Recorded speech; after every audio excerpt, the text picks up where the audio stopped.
Speed is a topic of conversation and the coaching behind it. Today, we're trackside to highlight both the girls and boys track and field programs at Mission Viejo High School. Coach Paton is a staple for the success of the girls program. With athletes like Emily Psarras, his job becomes a breeze. On the boys' side, Coach Mike Hoffman is synonymous with Diablo track. Today, we feature Coach Mike, plus one of his key athletes, Kenny Manassero. He's fast and a great young man. This is Coach's Corner. I'm Paul Higgins, and all the action starts right now.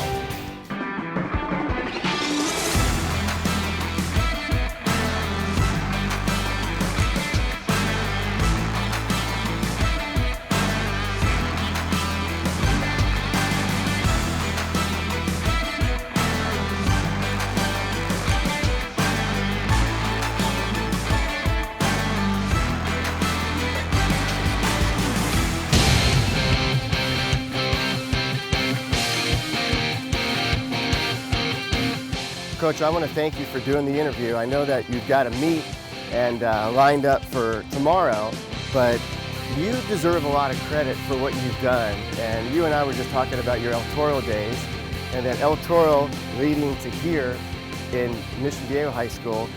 Your thoughts about coaching track and really what you enjoy most about these kids? Well, the big thing that happened was when I came over and I started to coach here, one of the big things that took place was I saw the girls' track program as such an unbelievable program. And then when the head coach had retired and another coach was here and then he left, I just saw it as a great opportunity to be a part of something that's just an unbelievable tradition. And the girls here are unbelievable in how hard they work. We call it, I mean, this is a football school, we know it, but I took this on as because on the girls' side, we're like a football team. They train as hard as that. It's unbelievable how hard they do things, and I couldn't be prouder of what the tradition here is in our girls' track program and how it goes. You don't mind that we're getting our steps in today, do you? No, I don't. You know, you and I were just talking about it as well. I've been coming to this school for 30 plus years, done hundreds of events here. And I remember this, a dirt track. Yeah. Remember that back in the day? That and the field being sodded, yeah, for sure. Yeah. Those days obviously kept you in South County because of the great sports. Did you run track in high school? Did you have anything to do with that? Yeah, I did. I ran for El Toro. I ran for Coach Anita back then, and in fact, it's just been really good to be a part of the tradition of this, you know, down here and knowing all the coaches. Yeah. Yeah, I ran a little bit. I jumped a little bit. I actually high jumped, and I threw a little bit of the shot put. Yeah. So you have some tremendous female athletes. I'm going to talk to one a little bit later, Emily Psarras, and she's an amazing athlete. I didn't realize how many events that she did. What really, when you talk about Mission Viejo girls track, what sticks out in your mind? Hardworking, obviously, talented, but what else sticks out? I think it's the culture. The one thing that we do, and the one thing that this school does, it's amazing, is they share athletes. So you look at about 75 to almost 80% of our track athletes play another sport. Yep. And they sacrifice. So they sacrifice in that, whether it's soccer, volleyball, their other sport, basketball, then they come to us and they're doing sometimes two at the same time. They're doing club and this, but they put in the time, they put in the work, and it shows in results. Do you have to recruit athletes here at school? Do you go into class and say, hey, you look like you can run? Do you have to do that, or do they come? Yep, I do that, and I walk campus, and I've come all of our physical education classes. And the good thing is that our coaches here are really awesome at sharing. Yeah. And so that's the part that's great. They let us all talk to different athletes, and sharing is, you know, hopefully I can help them succeed in their other sport, and they can help them succeed in mine. So that's great. So when people think of track and field, some people think it's an individual sport, but really it's not an individual sport when you have meets, because you're running or you're doing field events for your school. Yes, it's a team score. Obviously it's based upon whether you're placing. That's why we say that even if you are a third, a fourth, a fifth, those things all add up to your team. Plus, it will, especially against each other, if we get 2 to 3 in an event, we kind of compete against each other, which that then helps each one of them get better all the time because they're competing in practice. Coach, we're entering the third turn right now. You tired? No, not yet. Good. No. So we're entering this third turn. What do you tell your athletes in the 400 right here? Do they kick here or do they wait? Tell me about that. So one of the things that's interesting is we always talk about getting out on our first two. So it's getting out to your first two, and then at this point in time, handing to the curb, and then when you can see the finish line, then we're gonna finish. What do you tell an athlete if they kick too early? I've seen it, I did it as an athlete. How do you temper that down? Don't kick too early. Well, you know what? One of the biggest things that we found is you run them early.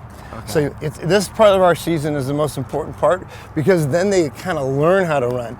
You get them in that situation, they go early, you can always say, oh, he burned himself out. Yeah. Then afterwards, that I think becomes the big teaching point.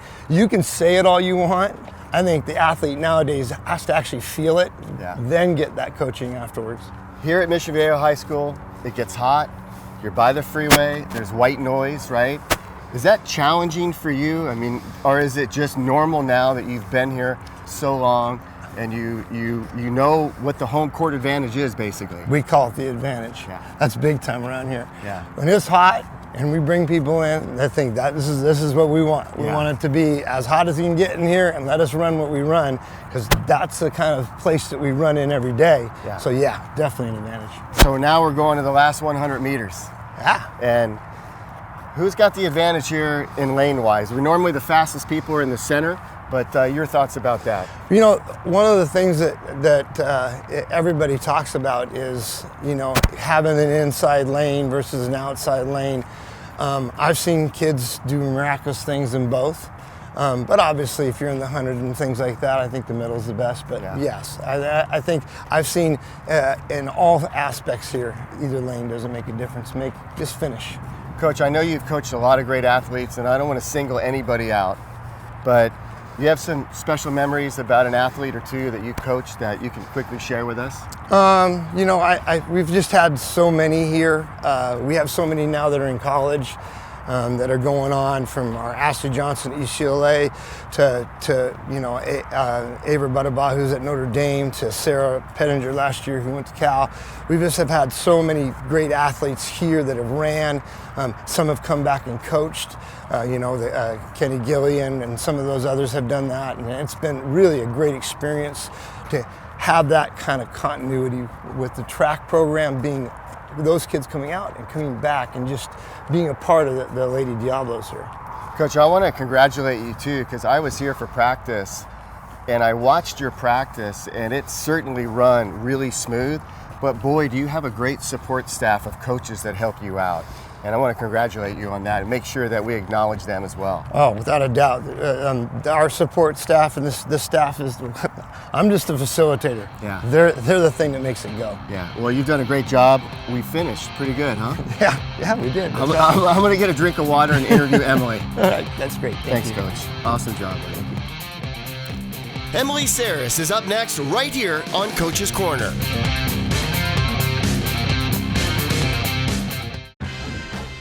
When we adopt a shelter pet, we discover they're a unique mix of all kinds of things. There it is. Keep going with it. Leo.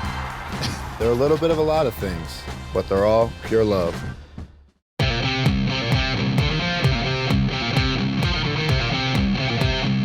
So Emily, Coach and I just did a lap, so I'm a little tired. So it's okay if we just stand here and relax for this one? Of course, always. Also, I'm tired because you do 7 events. I'm going to be exhausted just talking about the 7 events. Yeah. Why 7 events? I'm currently training for the heptathlon, which is 7 events. It's the 100 hurdles, 200, long jump, high jump, shot put, javelin, and 800. So where do you get the stamina and the time in the week to figure out how to do all those events, and the stamina on really the event day to pull it off? It's a lot. It's a lot of work. I pick each day to do 2 or more events every day, practicing, training. I go to privates with other coaches and do everything I can to just learn each event the best I can. I'm not the best at all of them, but average is what I want. Yeah, so your thoughts as a little girl growing up, was was track and field on the radar for you, or did it just come out of nowhere? It came out of nowhere. I did it for fun freshman year, just to, have another sport besides volleyball. I played volleyball my whole life. And I came out here and I ended up being one of the best athletes out here, and I fell in love with it after that. So Emily, do you still play volleyball? I recently, just this last 3 months, had to quit because of track. They compete pretty well. Very, same season. It was really hard to do both of them. So how do you emotionally decide on which one to give up? I think for me, I was doing volleyball for so long, and track was just a new thing, and learning new things is always fun for me personally. So making the decision to do track and train for all these different events was hard, but I think it's worth it in the end. For your thoughts about this being a team sport, but it's also an individual sport, and obviously you're a great individual. The community of track and field, tell me what that's like with other athletes. It's co-ed, obviously. Yes. So tell me about that. It's a family, a whole family deal. You obviously are competing for yourself and getting those times for yourself, but as a family, everybody's putting in support for you, always supporting each other. No matter what event you do, somebody could be throwing over there while you're doing a 100, and we're all just family here, do it together. And doing it not only for yourself, but also for your team, to earn your team points, to get as high ranking as you can, is just such a community that I'd love to be part of. I was talking to my wife yesterday about time management and how important that is. Yes. How important is time management to you when you have that window of 7 events on the same day? Here in high school, we only are allowed to do 4, so picking events is kind of hard, I will tell you that. Still, 4 events is a lot. Is a lot, yes. So it depends on what event I'm doing, where it's placed. So if, let's say, like I have a 100 and another race that's right next to each other, I would most likely have those on 2 separate days, so I'm not butting heads. But the time management is kind of hard because you don't know when you're supposed to be warming up for a certain event and when you're supposed to go here, and it's very stressful. It gets very stressful. Obviously, you're a gifted athlete, so is this sport more challenging for you mentally or physically? Both, for sure. It's mental is a huge factor in track. I think if you're getting in your head very easily, it's very hard to get out of it. You get into like little stumps and it's hard to get out of. But physically too, training for track is like a whole different ball game. Like versus volleyball, it's just insane. And you think you're in shape, you come out here and you're just not. There's always something you can do to get better. When you're competing and you're up against other people, are you competing against them? Are you competing against your personal best? Competing against yourself? Or all 3? It depends on the person. If it's someone I dislike or someone even that I look up to. You're so sweet. Are you kidding me? No, yeah. I mean, normally I don't dislike people, but if there's that one case, then of course I want to beat them. But mostly it's, I think, myself. I challenge myself to PR every single time I go out there and race or jump or throw. So it doesn't really matter, I think, who's around me. It's just my personal, I could be doing it alone and I still want to beat what I did last time. So you're a junior now, you've got your senior year to look forward to, but I know your junior year is really important. Do you want to go to college and do this? Tell me about that. I am 100% looking to go to college for athletics. I want to go on a scholarship. I don't think I could go if I didn't have one. So that's one of my main goals coming out here and training every day, is to go to college for this sport, which is why I train so hard. I'm already talking to multiple colleges, which is very exciting. I'm so excited to see where that takes me in the future. Any couple that you might want to share, or you want to hold off on that? My top right now is Baylor, which I am going on an official my senior year. Yes, love that.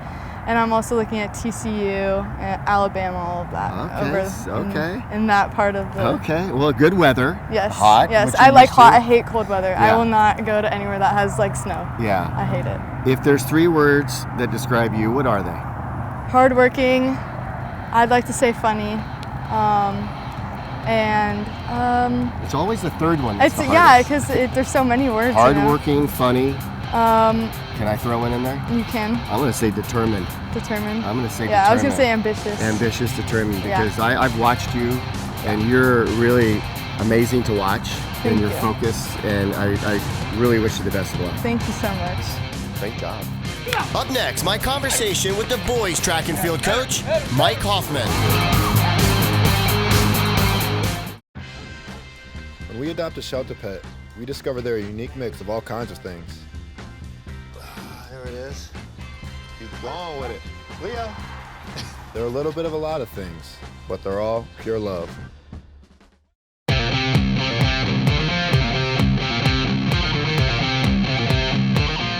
Coach, you just reminded me the last time we did a show like this with you was 2004. Yeah, it was. Ironically, Coach Frazier, Chase Frazier, who's over at JSerra, who's the head coach, he was actually an athlete under me that year, and we had a great team. We won the Orange County Championships that year. We were close to CIF champs, and we won the South Coast League. And so we brought Chase in because he was my 400 runner, my 4x4 relay, where we ran 3:16. We broke the school record. Yeah. And now, years later, here I am, and Chase Frazier is the head coach over at JSerra. Yeah. And he's doing really well over there. Well, you know, let's talk about this team and Mission Viejo, because boy, what great things you have done. I got to tell you, I did a lap with Coach, Yep. and then I stood for 7 minutes and talked to Emily. So you don't mind that we sit now, No, right? no, it's all okay, good. we're getting a little rest. I appreciate that. I'm kidding, but you do live an active lifestyle here at Mission Viejo High School, and the track and field team. You guys are surging again right now. Tell me about that, both the boys and the girls. Yeah, what happened is, of course, during the last couple of years with COVID, things started to shut down a little bit, and also the transition between Coach Frazier, he was the head coach for a while, and I was assistant for a couple of years, just to give it up, just so that he can get experience. And so what happened is it started to go down a little bit, and then now, with over 110 athletes on the boys' side alone, we're probably going to end up with 125 by the end of the year. We're back. We were only at 56 last year.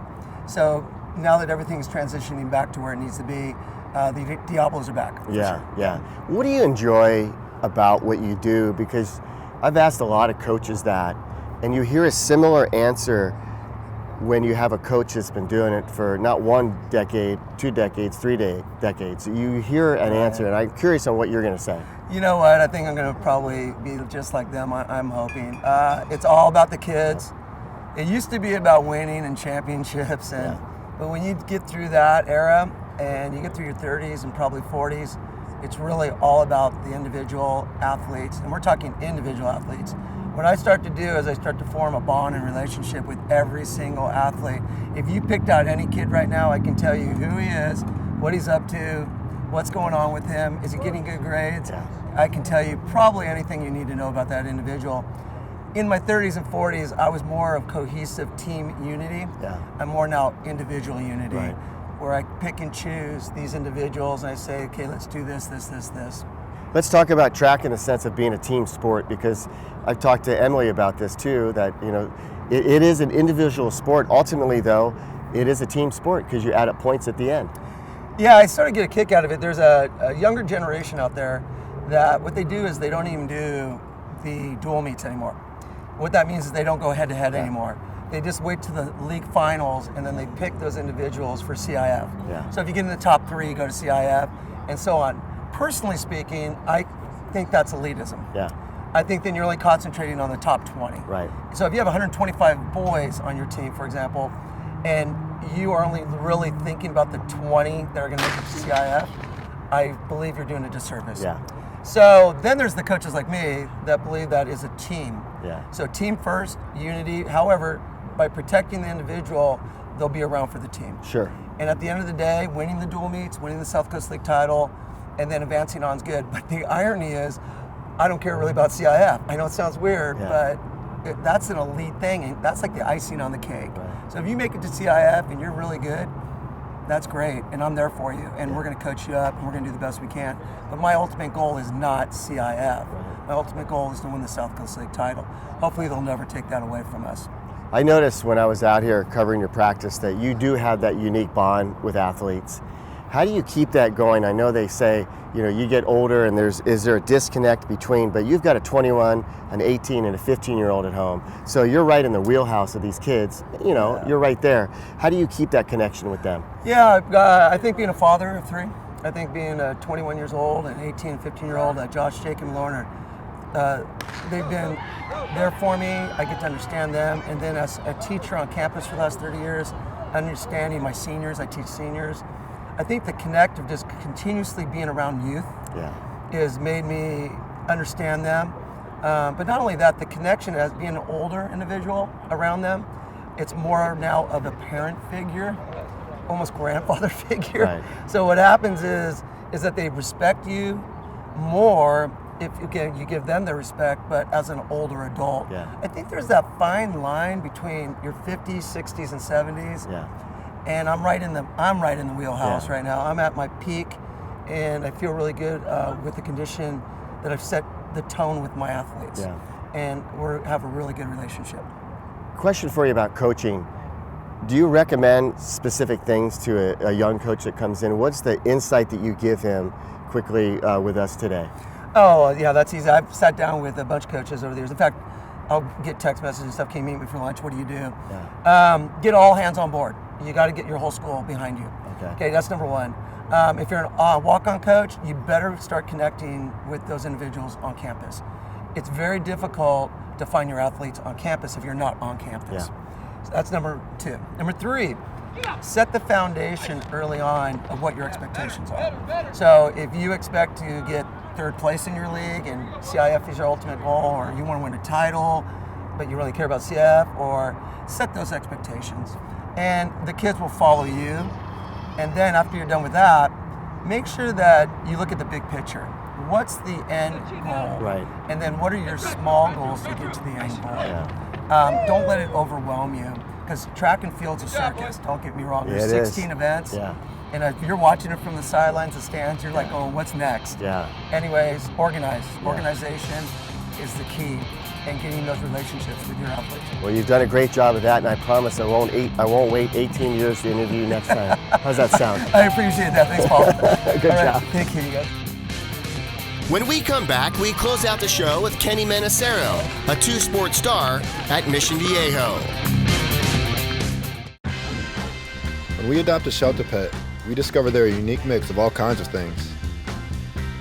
There it is. Keep going with it. Leo. They're a little bit of a lot of things, but they're all pure love.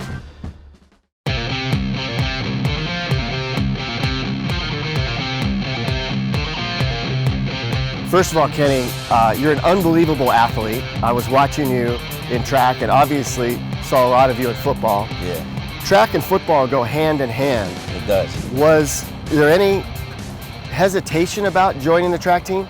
None at all. So I had a sister that went here previously, and she did track, and she was one of the main reasons I did it.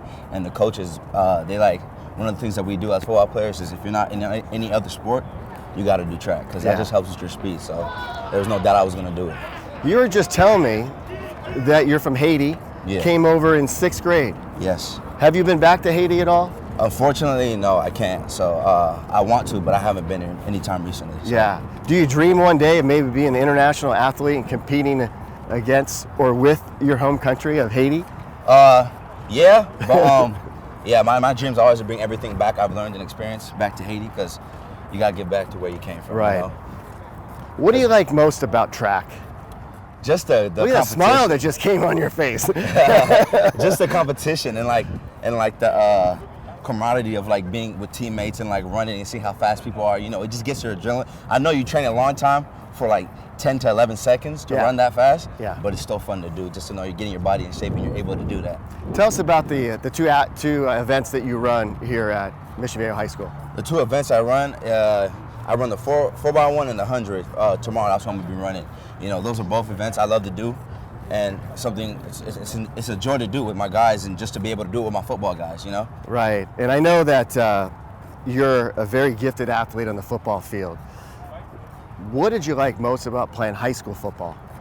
Just the community, you know, just the people that came to support you, you know, and like the love that they would give to the players, and the leadership of other people, and the people you get to meet through football. It's just a tight-knit community, so. You don't mind getting your steps in with me right now, do you? Because I started off the show walking, then I stood with Emily, then I sat, and you and I are finishing strong. Is that good? Yeah, that's good. It's always good to finish strong. So Tell me about your philosophy about getting out of the gate at the start of a track event. One that I get nervous about is watching the start line so nobody jumps, right? Yeah. Because disqualification kind of sucks. Yeah. Well, I learned this from one of my previous peers last year. His name is Mike Anderson. He goes to Cal, actually. He was always the last one in his blocks. Oh. Everybody wants to be the first one in their blocks, but when you're in there, you got to hold it longer. I gotcha. And like, you just got to focus on what you're doing and don't lift your head up so quick. Everybody's so quick to look up and see what's happening. You got to stay relaxed. There's phases to it. It's not just, there's phases to it. You got to hit each level at the right time. That's pretty interesting. It's like a whole pregame before you even get there, right? Yeah. So you do the 4x100, and that's an event that you do early in the day, and then you do the 100 later. What happens in between those two mentally? It's different, you know. One is just you know. You can let yourself down, no biggie, but you don't want to do that because your time affects everybody else around you and how much points you score. But when it's a 4x1, it's a team thing. You got to make sure you leave your blocks, your position at the right time and get the handoff at the right time and give it off at the right time. Well, this is the right time to talk about it. Here we are. Yeah. This is the third leg of the 4x100. Yeah. This is what you, or 4x1, I should say. This is what you do. Tell me what's going on right here, this first turn. Right here. I got the stick. You don't want to look directly ahead of you. You want to look where your landmark is, where you're going. And as you come, you want to make sure you're on this side of the track because your other partner who you're handing it off to will be on that side. You don't want to merge into him or else you're going to cleat your partner and you're not going to get it off. Good point. And he's got to make sure he times it right when I come. He doesn't leave too early or too late so we don't collide or I miss him. So that's what's basically going on in my head is just we're making sure we get the right connection at the right time. Talking about being in the groove with the other guy, right? Yeah. Because team sport. If he's off a half a second, your guys are screwed. Yeah. And if I'm off half a second, he leaves early or he leaves on time, but I came in late, it's like, you know, I messed it up that time. I don't get the handoff off, so. Do you practice the handoffs more than you do the sprint in practice? We practice everything a lot. It's like, you can't do one without the other, you know? If you're not coming in at the right time, you gotta find the person who does come in at the right time. Tell me about the connection that you have with Coach Hoffman. I watch you guys at practice. That's he's a pretty cool guy. Yeah, he's like a big mentor in my life. He's like a father figure too. He's always been there to bless me ever since a freshman year. He was actually my football coach for my freshman team. He's just been a big influence on why I do this, and he's always been there to support me. When I actually tore my hip sophomore year, he was the one that carried me to my car and called me later and asked me how I was doing. And really? Kept on checking up on me, and when I needed shoes to run, he hooked me up with some, you know, and always been blessing me. What advice do you have to incoming freshmen that are about to embark on what you have done for the last 4 years? It's mentally. You got to be there mentally. You know, you can't do nothing if your mind's not in the right state. Everybody thinks it's about the body. It is about the body, but if your mind's not functioning, you don't have anything to carry the body to do so. Moving on, you're thinking about maybe Saddleback, maybe a 4-year college. Saddleback's an awesome choice, right? Yeah. Still want to run the football? Yeah, of course. That's my dream, you know. Take me as far as it can. You know, and to be able to pursue an education to help my people back in Haiti and bring some of the knowledge I've learned and have a blessing to do so. That's my dream, to keep carrying the rock. What would be the backup position if you didn't play running back? What if a coach said, hey, I want you to, what would that position be? Probably like slot. I got some lethal hands, you know what I mean? I'll catch the ball, but I'll either slot or safety. Yeah. You know, I get to play with my boy Ruben in the backfield because he's a safety, so I'll probably play strong. And what a great triple threat he is, especially in the triple jump here. Right? He's a guy. I want to wish you all the best. I enjoyed meeting you at practice. Thoroughly enjoyed this walk around the track with you. And best of luck to you in your future. You're going to do some great things, man. I appreciate you coming out. Yeah, I appreciate you. And again, good luck. Thank you. All right.